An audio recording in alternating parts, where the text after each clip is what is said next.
بسم الله الرحمن الرحيم.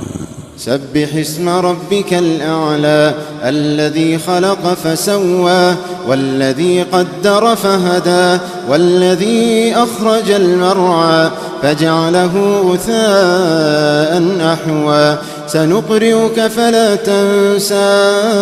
إلا ما شاء الله إنه يعلم الجهر وما يخفى ونيسرك لليسرى فذكر إن نفعت الذكرى سيذكر من يخشى ويتجنبها الأشقى الذي يصلى النار الكبرى ثم لا يموت فيها ولا يحيا قد أفلح من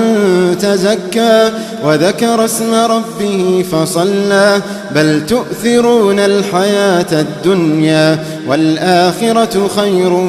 وأبقى إن هذا لفي الصحف الأولى صحف إبراهيم وموسى.